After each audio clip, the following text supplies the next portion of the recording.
राधे राधे, जय श्रीमन नारायण, हरे कृष्णा। कैसे हैं आप लोग? आशा करती हूँ कि भगवान हरि की कृपा आप सभी पर बनी रहे। आज हम सुनेंगे सूर्य पत्नी संज्ञा की कथा। सूर्य भगवान को कौन नहीं जानता, परंतु उनकी पत्नी संज्ञा के बारे में और छाया के बारे में बहुत कम लोग जानते हैं। तो आइए आज मैं इन्हीं की कथा आपको बताऊंगी कि सूर्य भगवान जो थे उनकी पत्नियां कौन थी और वह किनकी पुत्री थी। तो चलिए शुरू करते हैं। देवलोक के शिल्पकार विश्वकर्मा की एक पुत्री थी जिसका नाम था संज्ञा। वह दिन भर धूप में तप कर खेला करती थी। सूर्य के तेज किरणों का जैसा उस पर कोई असर ही नहीं होता था। संज्ञा जब बड़ी हुई तो एक दिन वह विश्वकर्मा और उसकी पत्नी के साथ संज्ञा को बड़े मुग्ध भाव से सूर्य को निहारते हुए देखा। यह देखकर विश्वकर्मा बोले, देवी, ऐसा लगता है कि हमारी बेटी सूर्य भगवान पर मोहित हो गई है। देख रही हो कितने मुग्ध भाव से सूर्य की ओर देखी जा रही है। तभी उनकी पत्नी ने कहा कि हाँ, मुझे भी ऐसा लगता है स्वामी। कि विश्वकर्मा की पत्नी ने कहा, सूर्य के सौंदर्य के प्रति संज्ञा का आकर्षण उसकी आयु के साथ बढ़ता जा रहा है। एक दिन विश्वकर्मा अपने साथ हाथी पर बैठाकर सैर करने के लिए अपनी पुत्री को लेकर गए। पुत्री को सूर्य की ओर निहारते देखकर उन्होंने पूछा कि बेटी, अब तुम छोटी नहीं रही, सोचता हूँ कि तुम्हारा विवाह करा दूँ। बताओ तुम्हें किस देव पसंद है, तुम किस देव को चाहती हो?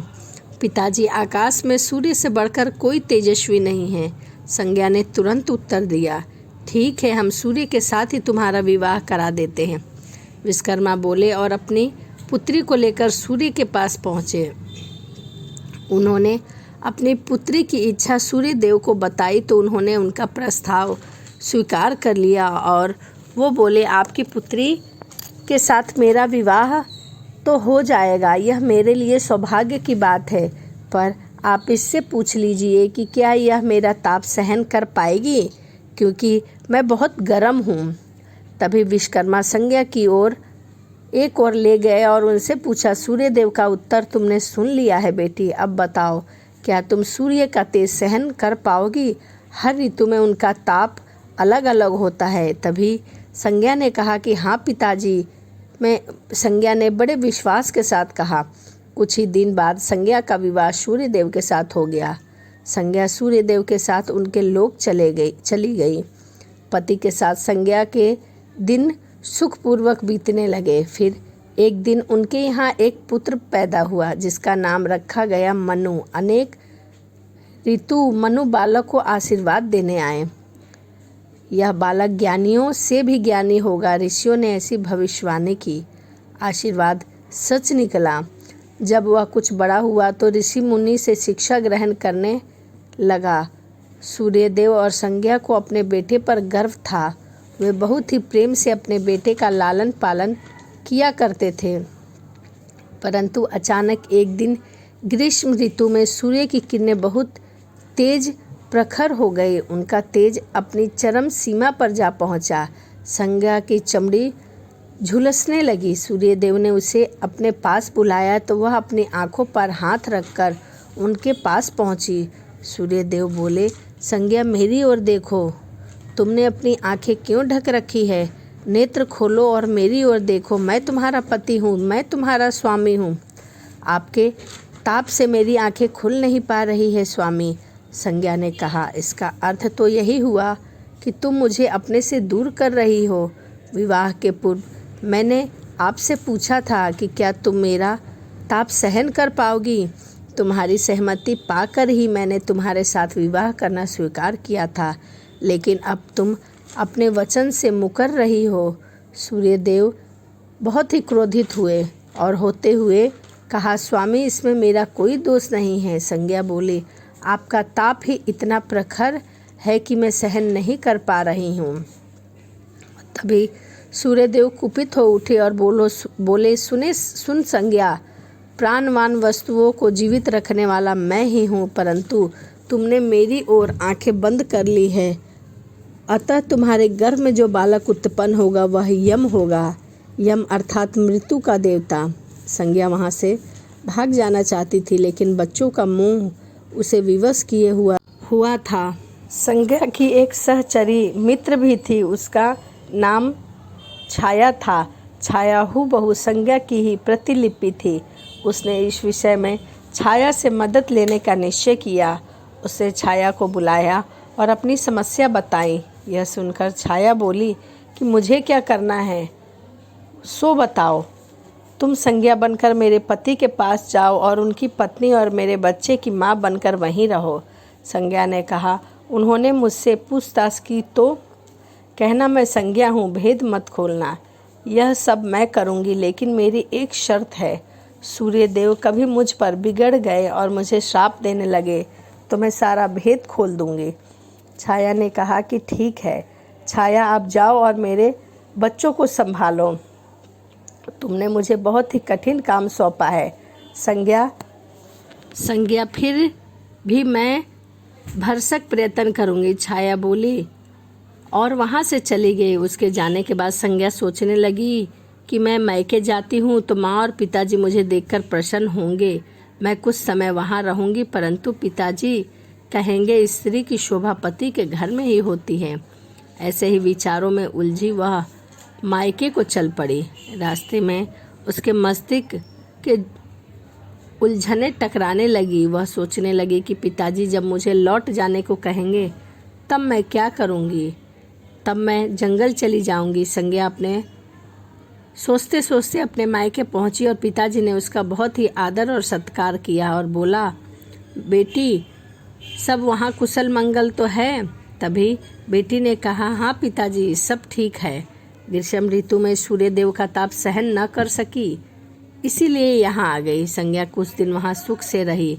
एक दिन पिताजी ने उससे कहा, संज्ञा तुम्हारे आने से मुझे बड़ा हर्ष हुआ, परंतु विवाह हो जाने के बाद स्त्री को मायके में अधिक समय तक नहीं रहना चाहिए। अब तुम अपने पति के घर जाओ, फिर कभी हमसे मिलने आना और आते जाते रहना। तुम मुझे बहुत प्यारी हो, किंतु पति का घर ही स्त्री का घर होता है, यही मैंने सोचा था। संज्ञा मन ही मन बोली और एक रात चुपचाप पिताजी का घर छोड़कर जंगल की ओर चली गई।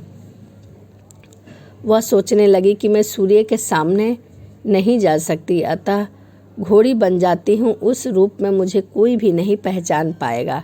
घोड़ी का रूप धारण किए हुए संज्ञा तपस्या करने लगी। सूर्य के ताप की शक्ति को कम करने के लिए उधर छाया ने सूर्य के यहाँ जाकर संज्ञा का स्थान ले लिया। सूर्यदेव ने उसे संज्ञा ही समझा। वो बोले, तुम लौट आई मेरे यहाँ। तभी छाया ने कहा, हाँ स्वामी मुझे माफ़ कर दो, मैंने अपनी दुर्बलता को जीत लिया है।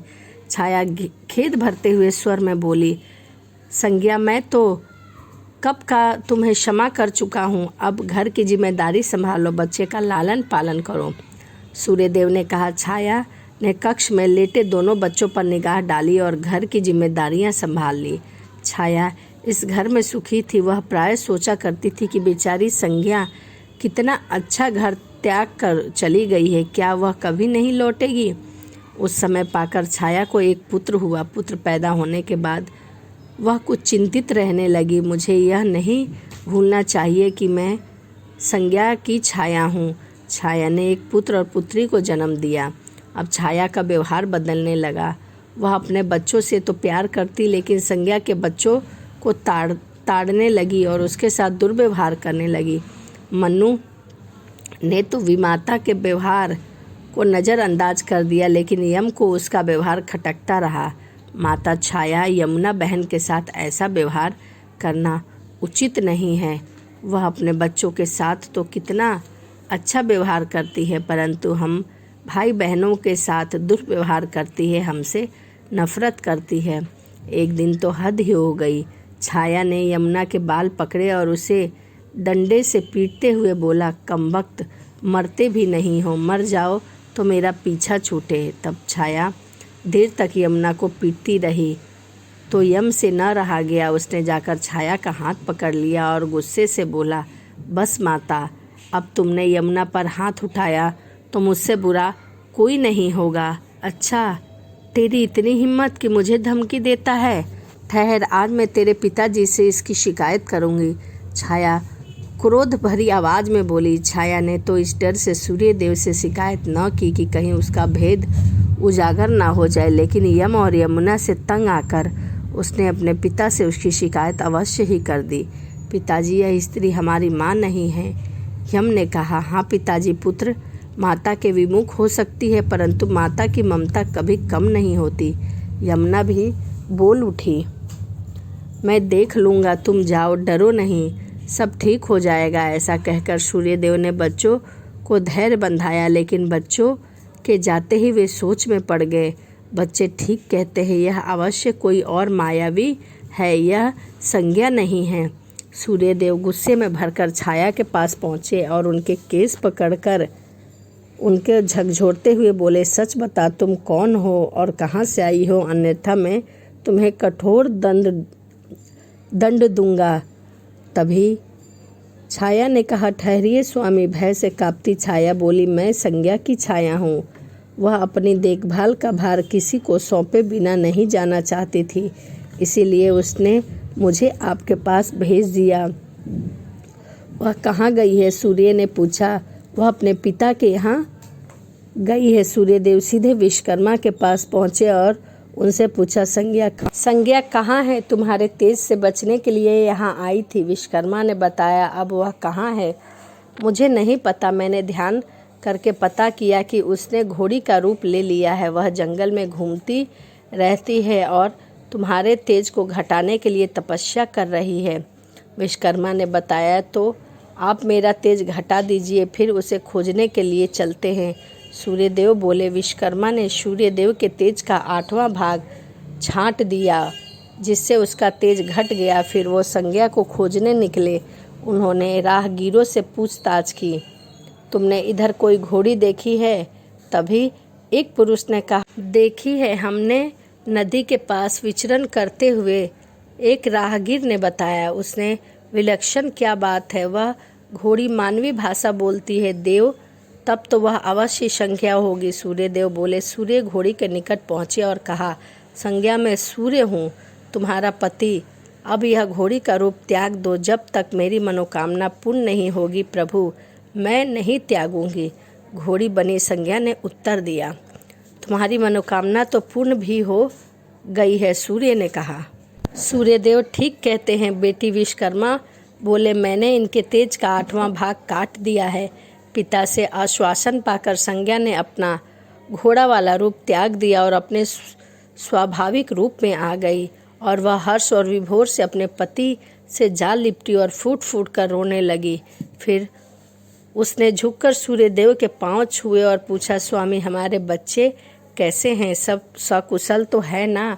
दोनों बच्चे ठीक है। मनु, यम और यमुना को अब फिर से माँ मिल जाएगी। सूर्यदेव ने मुस्कुराकर कहा, अब कभी भी अपना घर त्याग कर नहीं जाऊंगी। संज्ञा बोली। आप छाया को क्षमा कर देना और अपने साथ ही रखना। दोनों का मिलन देखकर विश्वकर्मा ने भी अपना आशीर्वाद प्रदान किया और कहा, जाओ, सदा खुश रहो। ऐसा आशीर्वाद प्रदान किया और सूर्यदेव और संज्ञा सूर्यलोक पहुँचे और छाया और बच्चों के साथ आनंद पूर्वक रहने लगे। सूर्यदेव अपनी दोनों पत्नियों के साथ सूर्यलोक में रहने लगे। तो यह सूर्यदेव और उनकी पत्नी छाया और संज्ञा की कहानी थी।